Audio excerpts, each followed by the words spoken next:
Eugène Labiche allait mourir et l'un de ses proches, veuf et pieux, lui demandait « Vous qui allez revoir au paradis ma femme, dites-lui s'il vous plaît que je l'aime toujours et que je pense constamment à elle. » Alors Labiche lui répondit « Écoute, vraiment, tu pourrais faire tes commissions toi-même. » Hector Berlioz, en rendant le dernier soupir, murmura « Oh, quel talent je vais avoir demain !» Villiers de l'Isle-Adam dit en expirant ce mot fameux « Eh ben, je m'en souviendrai de cette planète. » Et Francis de Croisset, sentant qu'il nous quittait, avoua délicieusement « Oh, je m'ennuie déjà. » Quant à moi, je voudrais mourir le plus tard possible, non seulement de vieillesse, mais avec une lenteur extrême et accablé aussi d'infirmités nombreuses. Il me faudra bien cela pour que je parte sans trop de regrets. Donc, s'il vous plaît, qu'on veuille bien ne pas abréger ma vie d'une seconde, même par pitié pour ceux qui seront alors autour de moi. Une seconde de plus, pensez donc, c'est énorme.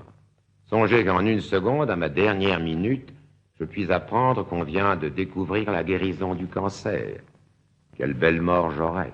Ou bien alors, si je dois mourir soudainement, que ce soit au théâtre sur scène. N'oublions pas que l'agonie de notre adorable patron Molière a commencé sur le plateau. Il est mort maquillé, Molière. Quel est le comédien qui ne l'envierait pas?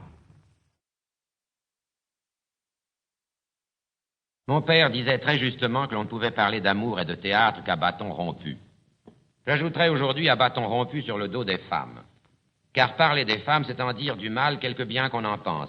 Et cela pour cette raison que quand on dit du bien de quelqu'un ou de quelque chose, on a tout de suite fini. Donc dire du mal des femmes, c'est vouloir en parler longuement, pour bien marquer l'importance qu'elles ont et la place qu'elles tiennent dans votre existence.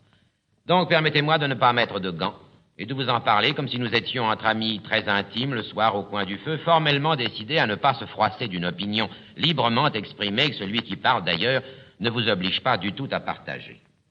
La pensée de faire sur les femmes une conférence, une causerie plutôt, ou mieux encore, un bavardage, cette pensée me plaisait infiniment. Mais la nécessité de me faire une opinion équitable sur elles m'a plongé tout de suite dans un grand embarras. Je crois qu'il est en vérité difficile à un auteur dramatique d'avoir sur les femmes une opinion justement équitable. Pour peu qu'il ait écrit une vingtaine de pièces sur l'amour, et c'est mon cas, il aura joué toute sa vie un double rôle. Tour à tour accusateur et défenseur, puisqu'une scène est un dialogue, il lui arrive parfois de faire triompher des idées qui ne sont pas les siennes, mais dont il devient l'esclave si ses pièces réussissent. Le cas m'est arrivé avec Jean de La Fontaine. Au troisième acte de cette pièce, pour bien marquer le caractère amoral du fabuliste, je lui faisais dire ceci.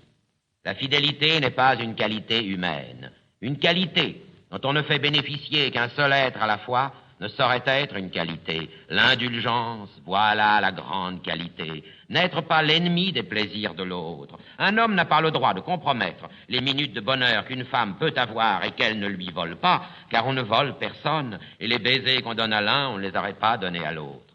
Eh bien, je ne partage pas du tout cette opinion. Or, j'ai créé ce rôle et tous les soirs, pendant 6 mois, je me suis appliqué à faire applaudir cette théorie que je désapprouvais. Quand un auteur dramatique joue ses propres pièces, il a toujours l'air de partager les opinions du personnage qu'il interprète. Et c'est d'ailleurs la raison pour laquelle on a dit que je racontais ma vie privée dans mes pièces, ce qui est naturellement complètement faux.